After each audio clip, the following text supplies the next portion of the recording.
Ready to get started with questions, Coach? Yes, thank you. Okay, first we're going to go to Anthony Dasher, and then we're going to go to Mark Weiser. Hey, Coach, good to see you today. Guys, too, I hope you all had a good Thanksgiving. Yes, sir. What are the main areas right now that kind of need to be the focus for the team as we approach December? Well, first off, Anthony, with you and some of my other friends that have gone through tough times this year, I was thinking about you yesterday and with that Thanksgiving. And I had other friends the same way. And I was praying for you. And I know it's not easy. And I've been through it. And I hope that you continue to remember just how great a son your mother raised. And Appreciate it. yeah, with that, I think the thing right now, we got so many things to improve upon, but I think we are improving. And even though it didn't show up as much on Tuesday, like we missed 13 open drive and kick threes, right? Like that's the bad news and the good news. The good news is we got the kicks, we made the next pass. The bad news is we didn't make the shots. And I think the biggest thing we can do in lieu of everything is continue to build our confidence. And we've got to get our execution right. The physicality of the game is not bothering as much offensively as the over dribbling and not making the quick pass is bothering us. And then defensively, we've just got to get our communication right. I do think we've got to continue to get our energy level up. We had gone 12 out of 13 days, 5 games in 12 days, 1 day off to travel the whole thing. I do think it caught up with us a little bit on Tuesday, even though we made a heck of a comeback and showed that it's not a conditioning thing. It's a little bit more of a mental conditioning thing that we've got to make sure we just overcome the fatigue mentally as much as physically. But we were off Wednesday. We practiced sharp. Yesterday had a team dinner. We'll go here in a little bit, and it's just continuing to get better at the things, at a litany of things, along with getting ready for really good basketball teams. And Wofford, to me, they almost combine what we see from Virginia and Northwestern. They run their offense at an incredibly fast pace, very physical. They give great help side defense. They're an NCAA tournament team. Like you look at them and you won't be shocked at all when they're in the tournament and if they're winning games, because they're really, really efficient and doing a really good job. So we've got to get ourselves better at the same time, get ready for a really good team. Tom, I want to ask you, and happy Thanksgiving. I want to ask you about the team in terms of anybody you think might be in question because of the flu, for Sunday. And then also I want to ask, I know you're big on deflections, any thoughts on trying to create more forced turnovers? Well, we've actually been deflecting the ball and because we're getting some charges and we're not as active. I don't think we're as active sometimes as our numbers show. I think a little bit might just be not as good at passing, but we've got to get our half court defense shored up, bring pressure to the game. The one thing we don't want to do is we don't want to put ourselves in rotation where it really hurts us in rebounding. And so we've got to get that shored up before we can really start to create more turnovers. We did have everybody back yesterday. Obviously, we didn't have guys. I think what we had was the effect of some guys tried to get healthy while we were out there, and it almost regressed. And that's why we didn't have Noah. That's why we didn't have Tyrone. We never even were able to bring John Ned with us based on his situation. But I wouldn't say those guys looked real good yesterday, but at least they were back out there. So it's Friday. You never know right now with the way these bugs are going, but we did have everybody yesterday, and I'm counting on everybody today. And I thought we're really good with monitoring their minutes yesterday. But no question, we've got to have more activity that creates more easy baskets. Though we are getting better activity, it's just not creating as many easy baskets. But I think we showed at times, even in that Northwestern game, what happens when we really, really get up and pressure the ball and just bring it. And like I said the other day, I don't know who heard me on this, but I didn't know if we'd get 10 minutes out of Aaron Cook on Tuesday with the way he was feeling on Monday night, but especially the way he was feeling on Tuesday. And he just came and brought it, and not as much early. I think he was struggling early, but he led and triggered our team on Tuesday. And obviously it was too late But at the same time, we made a comeback, and I was proud of that because we did not look good at all at the beginning of that game. We did not look connected at the beginning of that game, and then we came back and did a better job. Thanks. Okay, next we're going to go to Jack Leo and then Jack Matheson. So I didn't have my hand raised. I'm good right now. Okay, then we'll just go to Jack Matheson.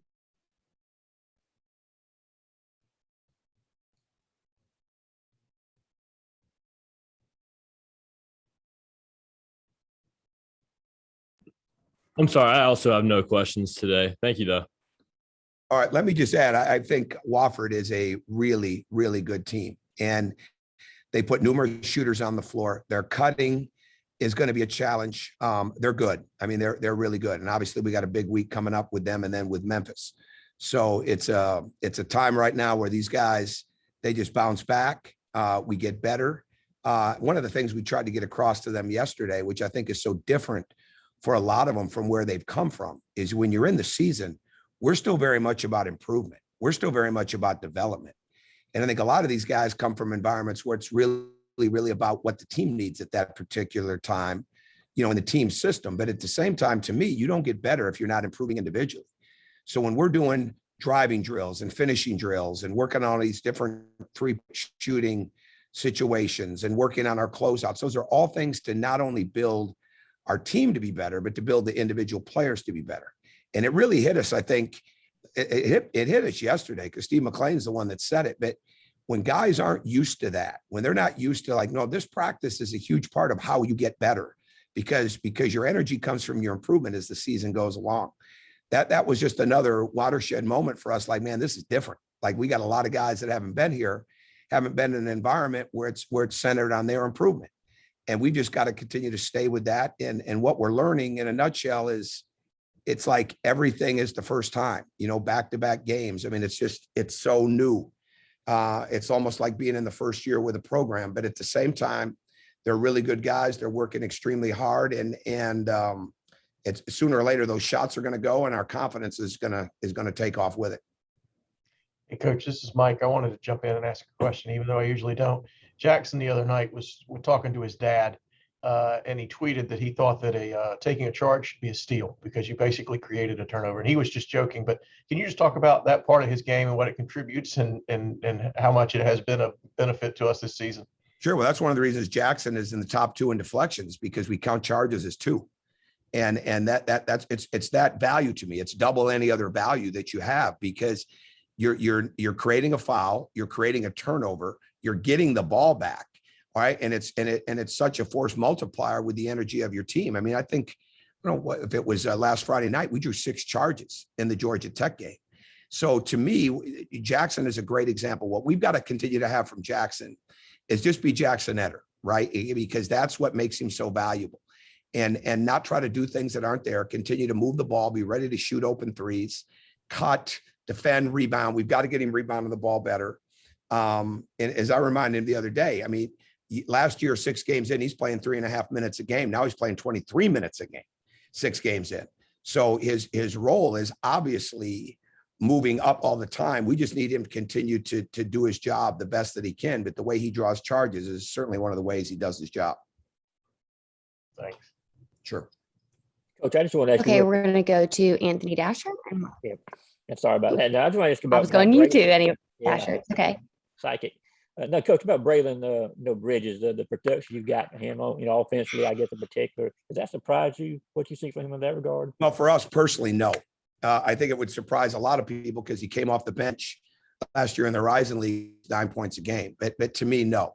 And I think there's a lot more there. And I do think fatigue caught up with him in New Jersey. I definitely do, because he wasn't nearly as aggressive on Tuesday as he needed to be. But he's taken a lot of pounding. I mean, he's in that post a lot. He's got to run the floor better. We've got to utilize him in running the floor better, whether it's pick and rolls or things of that nature. He's got to seal harder. I like the fact that he shot those 2 jump shots, knocked them in. I think his free throw shooting is going to improve. I definitely do. We're not surprised, but I'm also not going to be surprised when he picks it up and he does more.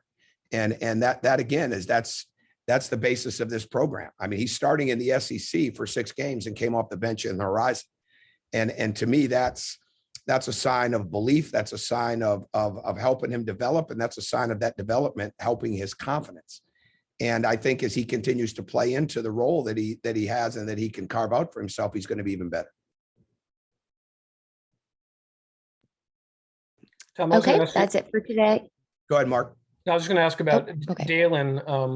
What kind of role do you envision for him, and kind of, what can he give you night in, night out? Well, it's got to be better. I mean, there's no doubt about that. And he's behind a little bit because of how much time he's missed. But we're also trying to find places that let him play free. We want him to play with a clear mind, a free mind. And we have a lot of stuff. There's a lot of movement in our offense, and his range is as good as anybody's on the team.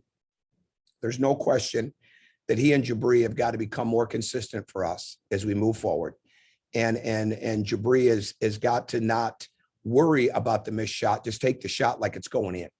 And in the same case of Dalen, you'd be shocked if you saw Dalen's range in practice and when we're doing shooting drills, but he's not as comfortable yet with that. Some of it is he's not all the way back where he needs to be from his injury.